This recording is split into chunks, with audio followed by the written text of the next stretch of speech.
ഒരു മനോഹരമായ രാവിലെ താര സന്തോഷത്തോടെ കടൽത്തീരത്ത് നടന്നുകൊണ്ടിരിക്കുകയായിരുന്നു. മൃദുവായ മണൽ അവളുടെ കാലുകളെ സ്പർശിച്ചു. തിരമാലകൾ പതുക്കെ ചുറ്റിത്തിരിഞ്ഞ് ഷൽ ഷൽ എന്ന ശബ്ദത്തോടെ ഒഴുകുകയായിരുന്നു. താരയ്ക്ക് ചിപ്പികൾ ശേഖരിക്കുന്നത് വളരെ ഇഷ്ടമാണ്. അവൾ ചെറുതായും മിനുക്കമുള്ള നിറമുള്ളതുമായ ചിപ്പികൾ എടുത്തു നോക്കി. അതിൽ ഒന്ന് ഹൃദയരൂപത്തിൽ ആയിരുന്നു. അവൾ അതെടുത്ത് കാതിനു സമീപം വെച്ചു കേട്ടു. ഓരോ ചിപ്പിയും കടലിന്റെ രഹസ്യങ്ങൾ പറയുന്നതുപോലെയായി തോന്നി. അവൾ കടൽത്തീരത്തേക്ക് മുന്നോട്ട് നടന്നപ്പോൾ മണലിൽ നിറഞ്ഞ ഇളം പിങ്ക് നിറമുള്ള ഒരു പ്രകാശിക്കുന്ന ചിപ്പി അവളുടെ കണ്ണിൽ പെട്ടു.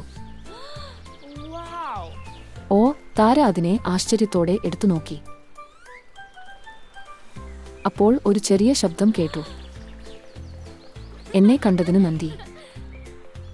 താര ചുറ്റുവട്ടം നോക്കി. അവിടെ ആരും ഇല്ലായിരുന്നു. ആ ശബ്ദം ചിപ്പിയിൽ നിന്നു വന്നു. ഞാൻ ഒരു മാന്ത്രിക ചിപ്പിയാണ്, അതു ഭംഗിയായി പറഞ്ഞു. ഞാൻ നിന്റെ ഒരു ആഗ്രഹം സാക്ഷാത്കരിക്കാൻ കഴിയും. താര കുറച്ചു നേരം ചിന്തിച്ചു. കളിപ്പാട്ടങ്ങളും മധുരങ്ങളും എനിക്ക് ആവശ്യമില്ല. താര പുഞ്ചിരിച്ചു പറഞ്ഞു. എന്റെ ആഗ്രഹം കടലിലെ എല്ലാ ജീവികളെയും എല്ലായ്പ്പോഴും സുരക്ഷിതമായി സന്തോഷത്തോടെ കാണാനാണ്. ചിപ്പി പ്രകാശിച്ചു. പിന്നീട് അതെല്ലാം താരയുടെ കയ്യിൽ നിന്ന് പതുക്കെ പുറത്തു വന്നപ്പോൾ തിരമാലകളിലേക്ക് ചാടിമറഞ്ഞു. അതിനൊപ്പം കടൽ മുഴുവൻ സന്തോഷത്തോടെ നിറഞ്ഞു. ഡോൾഫിനുകൾ മുകളിലേക്ക് ചാടിമറയുന്നു. ആമകൾ അവരുടെ കാലുകൾ ഇലക്കി നൃത്തം ചെയ്തു. മികച്ച നിറങ്ങളിൽ തിളങ്ങുന്ന മത്സ്യങ്ങൾ ചുറ്റി നീന്തി. അത് കണ്ടപ്പോൾ താരയ്ക്ക് സന്തോഷമായി.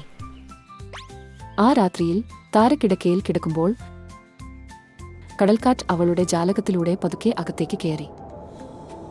ഒരു മൃദുവായ ശബ്ദം കേട്ടു. നന്ദി താര. താര പുഞ്ചിരിച്ചു. ഒരു ചെറിയ ഹൃദയത്തിന്റെ ആഗ്രഹം പോലും വലിയ മാറ്റങ്ങൾ ഉണ്ടാക്കാനാകുമെന്നു അവൾ മനസ്സിലാക്കി. ഒരു ശാന്തമായ ചെറിയ പട്ടണത്തിൽ അർജുൻ എന്നൊരു ബാലൻ താമസിച്ചിരുന്നു. അവൻ കഥകൾ എഴുതാനും ചിത്രങ്ങൾ വരയ്ക്കാനും വളരെ ഇഷ്ടം. ഒരു ദിവസം സ്കൂൾ ബാഗ് വൃത്തിയാക്കുമ്പോൾ അവൻക്ക് ഒരു പഴയ പെൻസിൽ കിട്ടി. തിളങ്ങുന്ന വെള്ളി ടിപ്പുള്ള ഒരു പെൻസിൽ ഉണ്ടായിരുന്നു. അപ്രതീക്ഷിതമായി ആ പെൻസിൽ സംസാരിച്ചു. ഹലോ അർജുൻ, ഞാൻ സംസാരിക്കുന്ന പെൻസിൽ. നീ എഴുതുന്ന എന്തും ഞാൻ ജീവിക്കാം. അർജുൻ അത്ഭുതത്തോടെ എഴുതി ഒരു വലിയ ചോക്ലേറ്റ് കേക്ക്.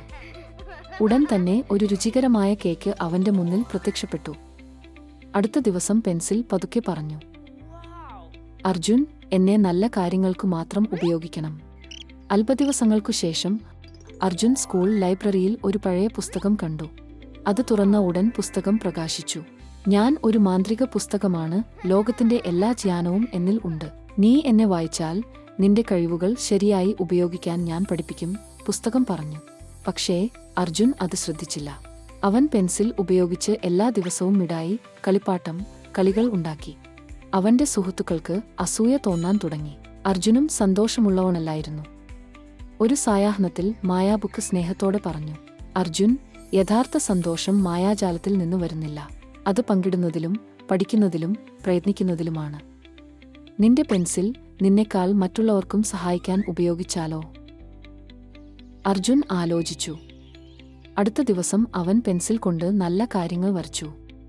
പുസ്തകങ്ങളില്ലാത്ത കുട്ടികൾക്ക് പുസ്തകങ്ങൾ, വിശന്നവർക്കു ഭക്ഷണം, കളിപ്പാട്ടങ്ങളില്ലാത്ത കുട്ടികൾക്ക് കളിപ്പാട്ടങ്ങൾ. അപ്പോൾ മായാബുക്ക് പ്രകാശിച്ചു പറഞ്ഞു. ഇപ്പോൾ നീ യഥാർത്ഥ മായാജാലം പഠിച്ചു, ദയും പങ്കിടലും. ആ ദിവസം മുതൽ അർജുൻ തന്റെ കഴിവുകൾ നല്ല കാര്യങ്ങൾക്കു മാത്രം ഉപയോഗിച്ചു. സംസാരിക്കുന്ന പെൻസിലും മായാബുക്കും അവന്റെ ജീവിതകാല സുഹൃത്തുക്കളായി.